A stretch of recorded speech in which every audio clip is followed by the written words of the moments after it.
देखिए, बहुत पहले से ही चंद्रमोहन जी का एक प्रयास रहा है मुजफ्फरनगर जनपद में विशेष रूप से कि युवा पीढ़ी नशे से दूर रहे, और साथ के साथ जाति विहीन समाज, जो ये बहुत प्रयास पिछले कुछ दिनों से हो रहे हैं। ये 2023 से प्रयास शुरू हुए थे कि समाज को, विशेष रूप से हिंदू समाज को जातियों में बांटना। उसके हमेशा से वो उसके बारे में एक जन जागरण मुहिम चलाते रहे हैं कि नशा मुक्ति और जाति विहीन समाज। उसी के उसमें आज यहाँ कार्यक्रम था, युवाओं को संदेश दिया है और बहुत से युवा जुड़ भी रहे हैं उनसे। आपके चुनाव में भी देखा गया है 2024 में भी जातियों में भटके थे लोग, और अब 2017 के ऐसा भी आगे भी हुआ ऐसा। वो वही मुहिम सी लगातार चल रही है दोस्त। उस समय भी गलत था, आज भी गलत था। हो सकता है उस समय जिन लोगों के लिए गलत ना हो, आज उनके लिए गलत हो गया होगा, लेकिन है तो वही स्थितियां। वो 2023 से शुरुआत हुई थी, वही बढ़ती जा रही है। उसे ही हमें रोकना है।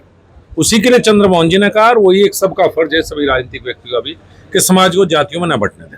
अच्छा, एक चीज देखने को लग रही है मुजफ्फरनगर में, लगातार भाजपा नेताओं को, कार्यकर्ताओं को पुलिस परेशान कर रही, गाड़ी सीज कर रही, झंडे उतरवाने की बात करी, इसमें लेकर क्या कहेंगे? हाँ, इनके भी झंडे ताड़ने पड़ेंगे किस दिन, अधिकारियों के भी। और क्या है, ये भी काली फिल्म में चले।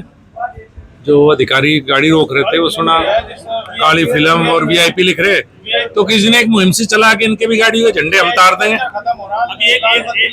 हाँ, मैं वही तो कह रहा हूँ, अधिकारियों के लाल बत्ती तारेंगे एक दिन किस दिन भाई बैठ के। और क्या है, अभी भारतीय के युवा मोर्चे के महामंत्री की गाड़ी सीज कर दी, जबकि वो चालान कटाने को तैयार था। हाँ, और जिसने सीज की वो खुद के ब्लैक के शिष्य, तो किस दिन उसके शिष्यों की फिल्म तारेंगे, उसकी भी आंखों का चश्मा जो उतारने का प्रयास करेंगे।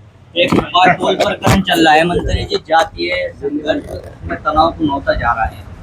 जाति कहाँ से आ गई भाई? वो तो दो आदमियों का झगड़ा है, उन्हीं में रहने दो। से रोक देने की कोशिश हो रही है, बयानबाजी हो रही है। आप लोग ये जाति की जो बात करें ना, शूटिंग इनकी बंद कर दो, ये बोलना बंद कर देंगे तो किल्ले किल्ले हैं भाई। ये तो किल्ले किल्ले हैं। दो व्यक्तियों का व्यक्तिगत विवाद है, दो जातियों का इससे कोई संबंध नहीं है। उन्हें अपने आप जो करना है करें। आप लोगों से भी अनुरोध है कि जो कोई इस तरह जाति की बात करे, आप भी उसे डिस्करेज करें तो बेहतर रहेगा। ये देखा हमने कि गांव-गांव में नशा कई रूपों में प्रवेश कर चुका। ये एक साजिश है कि हमारी नस्ल को नशे में डुबाने की और जाति के जहर के जाल में फंसाने की। गांव में नशा कई रूपों में है, सूखा नशा, गीला नशा, खाने का नशा, सूंघने का नशा। ये साजिश लगती है हमको। इससे अपनी नस्ल को बचाना जरूरी है। जब तक हम अपनी नस्ल को नहीं बचाएंगे, फसल का क्या करेंगे हम? अगर नस्ल हमारी बर्बाद हो गई, नस्ल के बाद फसल है। इसलिए फसल के साथ साथ हम प्रथम स्थान पर नस्ल को रखें।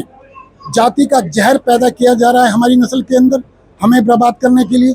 इसी जागरूकता का आज यहाँ छोटा सा एक कार्यक्रम था, उसमें हम आए थे। हमारा जिस क्षेत्र में यहाँ है, यहाँ भी काफी नशा बढ़ चुका है, काफी बढ़ रहा है, और उसको लेकर किस तरह से मुहिम यहाँ पे? इस क्षेत्र में जिला मुजफ्फरनगर में कई हजार युवा हैं इस अभियान से जुड़े हुए, जो चाय तक नहीं पीते। चाय तक यहाँ पर हम क्या करते हैं, युवाओं को नशे से मुक्त करने के लिए एक तो क्रांतिकारियों से जोड़ते हैं, धर्म से जोड़ते हैं। एक प्रयोग है अध्यात्म का, वो थोड़ी सी पूजा उन्हें सिखाते हैं सुमरन की, और एक उन्हें जो देश से, देश कितना महत्वपूर्ण है हमारा, इससे जोड़ते हैं।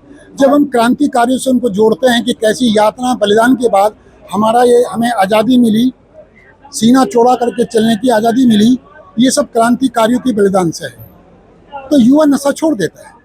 1 लाख रुपए की मदद की है आपने टोल पर करण में, जो जातीय संघर्ष लगातार तनावपूर्ण होता जा रहा है।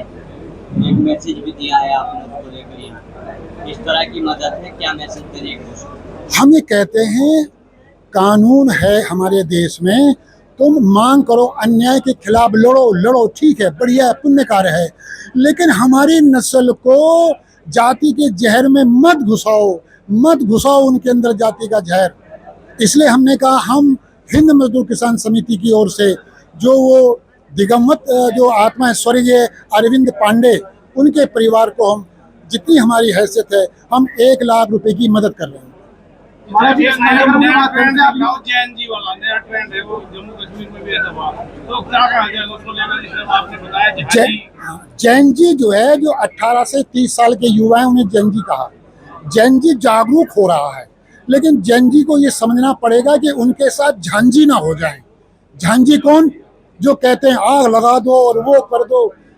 जैन जी कभी देश की संपत्ति पे आग नहीं लगा सकता। क्यों? जितनी भी संपत्ति देश की है वो हमारे टैक्स के पैसे से है। नेपाल कई साल पीछे चला गया, किसके कारण? जैनजी के कारण नहीं, झांझियों के कारण गया। जैनजियों ने आग नहीं लगाई, झांझियों ने आग लगाई है। और जैनजियों को, जो जैनजी हैं, जो 18 से 30 साल के युवा हैं, जब भी कोई आंदोलन करें अपने आग बगल में देख लें, कोई झांझी तो नहीं बैठा, नहीं तो बदनाम हो जाओगे, देश पीछे चला जाएगा। ये आग लगाने वाले झांझी हैं, झांझी, जैनजी नहीं। जम्मू कश्मीर में भी एक वांगचुक के द्वारा सोनम वांगचुक को गिरफ्तार किया गया है, उसकी जांच चल रही है। अच्छा महाराज जी, पूरे देश में आई लो मोहम्मद, आई लो महादेव का मुद्दा छिड़ा हुआ है, उसमें क्या करते हैं? ये दिखाने की चीज थोड़ी है, तो दिल की बात है। मैं महादेव से प्रेम करता हूं, मैं दिखाऊंगा। अगर पोस्टर लेके चल रहे हो और पोस्टर जमीन पे गिरेगा, पैरों के नीचे आएगा, क्या मोहब्बत है? ये मोहब्बत नहीं है, ये तो एक राजनीतिक स्टंट है कि आई लव मोहम्मद और आई लव महादेव। ये नहीं, दिल में है। मैं प्रेम करता हूँ महादेव से। मैं कहता फिरूंगा, दिखाता फिरूंगा क्या मैं? ये तो कानून व्यवस्था को अस्त व्यस्त करने का एक षड्यंत्र है। युवाओं को क्या संदेश देना इस कार्यक्रम के माध्यम से? हम माध्यम से ये देते हैं युवाओं को, नशे और जाति के जहर से बचो, औरों को बचाओ।